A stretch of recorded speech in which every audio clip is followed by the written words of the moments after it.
ভাবুন তো, একা এক বানর যোদ্ধা, সামনে সোনার নগরী, চারিদিকে রাক্ষস সেনা, আর কয়েক মিনিটের মধ্যেই পুরো সাম্রাজ্য জ্বলছে আগুনে। এটা শুধু পৌরাণিক গল্প নয়, এটা শক্তি, বুদ্ধি আর ভক্তির এমন এক ইতিহাস যা আজও কোটি কোটি মানুষকে অনুপ্রাণিত করে। আজ আমরা জানব লঙ্কাদাহের আসল ঘটনা, কিভাবে একাই রাবণের সাম্রাজ্য কাঁপিয়ে দিয়েছিল মহাবীর হনুমান, সীতার খোঁজে এক অসম্ভব অভিযান। লঙ্কাদাহের ঘটনা শুরু হয় এক গভীর দুঃখ থেকে। যখন রাবণ অপহরণ করলেন মা সীতাকে, তখন ভেঙে পড়েছিলেন প্রভু রাম। বনবাসে থাকা অবস্থায় নিজের স্ত্রীকে হারানো এক রাজপুরুষের কাছে সবচেয়ে বড় আঘাত। সে সময় সামনে এলেন এক ভক্ত, এক সৈনিক নয়, এক রাজা নয়, এক ভক্ত। তিনি হলেন মহাবীর হনুমান। বানররাজ সুগ্রীবের সেনা সীতার খোঁজে চারিদিকে ছড়িয়ে পড়ে, কিন্তু দক্ষিণ দিকে যাওয়া দলটি হাল ছেড়ে দিতে বসেছিল। ঠিক তখনই জটায়ুর ভাই সম্পত্তি জানালেন সীতা বন্দী আছেন লঙ্কায়। আর তখনই শুরু হয় ইতিহাসের সবচেয়ে বড় লাভ, 100 যোজন সমুদ্র পেরোনোর অলৌকিক লাভ।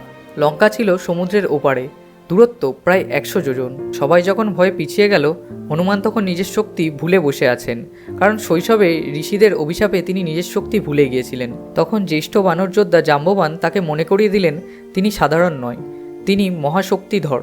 আর তারপর এক গর্জন, এক লাফ, আর আকাশ কেঁপে উঠল। এই লাফ শুধু শারীরিক শক্তি নয়, এটা আত্মবিশ্বাসের প্রতীক। সোনার লঙ্কায় গোপন প্রবেশ। লঙ্কা ছিল স্বর্গের মতো সুন্দর, সোনার প্রাসাদ, উড়ন্ত রথ, দানব সেনা। কিন্তু হনুমান জানতেন শক্তি দিয়ে নয়, বুদ্ধি দিয়ে জিততে হবে। তিনি ক্ষুদ্ররূপ ধারণ করলেন, একটি বিড়ালের মতো ছোট হয়ে ঢুকে পড়লেন লঙ্কায়। রাতের অন্ধকারে তিনি দেখলেন রাবণের ঐশ্বর্য, অহংকার আর অত্যাচার। অনেক খোঁজাখুঁজির পর অবশেষে তিনি পৌঁছালেন আকাশবাটিকায়। সীতার সাথে প্রথম সাক্ষাৎ। আকাশবাটিকায় এক কোণে বসে আছেন একা এক নারী, শুকিয়ে যাওয়া চোখ, মুখে দুঃখের ছাপ, কিন্তু চোখে অটুট বিশ্বাস। তিনি মাতা সীতা। হনুমান প্রথমে দূর থেকে দেখলেন, কারণ তিনি জানতেন ভুল করলেই বিপদ। তিনি গাছের ডালে বসে রামের গুণগান গাইতে লাগলেন। সীতা অবাক হলেন, লঙ্কায় বসে কে রামের কথা বলছে? তখন হনুমান সামনে এলেন, দিলেন রামের আংটি। আর সেই মুহূর্তে ভক্তি আর বিশ্বাসের এক অনন্য মিলন। সীতা তাকে দিলেন চূড়ামণি, প্রমাণ হিসেবে। কিন্তু কেন যুদ্ধ না করে ধ্বংস বেছে নিলেন হনুমান? এখানেই গল্পে আসে টার্নিং পয়েন্ট। হনুমান চাইলে সীতাকে নিয়ে ফিরে আসতে পারতেন, তার শক্তি ছিল যথেষ্ট। তাহলে কেন তিনি তা করলেন না? কারণ তিনি শুধু ভক্ত নন, তিনি কৌশল যোদ্ধা। তিনি বুঝেছিলেন রামকে লঙ্কায় আসতেই হবে, অধর্মকে সম্পূর্ণ ধ্বংস করতেই হবে। তাই তিনি পরিকল্পনা করলেন রাবণের অহংকারে আগুন ধরাতেই হবে। রাবণের সভায় হনুমানের তাণ্ডব শুরু হয়। সীতার সাথে দেখা করার পর হনুমান শুরু করলেন লঙ্কায় তাণ্ডব। তিনি আকাশবাটিকা ভেঙে ফেললেন, রাক্ষস সেনাদের হারালেন একাই। শেষে ইন্দ্রজিৎ ব্রহ্মাস্ত্র ব্যবহার করে তাকে বন্দী করলেন। হনুমান চাইলে মুক্ত হতে পারতেন, কিন্তু তিনি ইচ্ছা করে বন্দী হলেন, কারণ তিনি যেতে চেয়েছিলেন সরাসরি রাবণের সামনে। রাবণের সভায় দাঁড়িয়ে তিনি বললেন, সীতামাতাকে ফিরিয়ে দাও প্রভু রামের কাছে, না হলে ধ্বংস নিশ্চিত। কিন্তু অহংকারী রাবণ হাসল। রাবণ রেগে আদেশ দিল, এই বানরের লেজে আগুন লাগাও।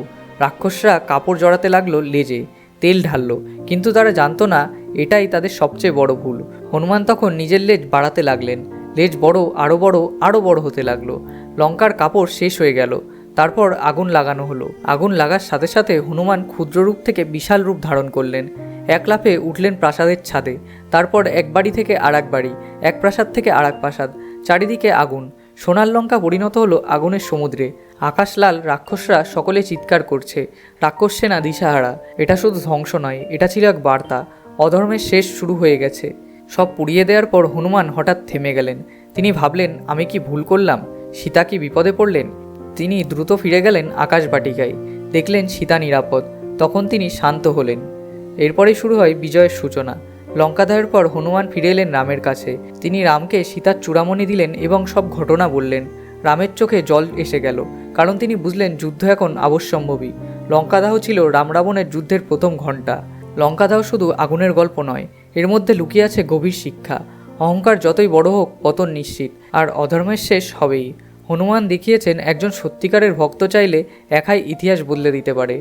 আজও যখন আমরা ভয় পাই, যখন অন্যায় দেখি, যখন নিজেকে দুর্বল মনে করি, তখন মনে পড়ে একই নাম, মহাবীর হনুমান, যিনি শিখিয়েছেন ভক্তি থাকলে অসম্ভব বলে কিছু নেই। জয় শ্রীরাম, জয় বজরংবলী। আপনাদের যদি ভিডিওটি ভালো লেগে থাকে তবে আমাদের চ্যানেলটিকে সাবস্ক্রাইব করে বেল আইকনটি প্রেস করে দেবেন, আর লাইক শেয়ার করতে ভুলবেন না।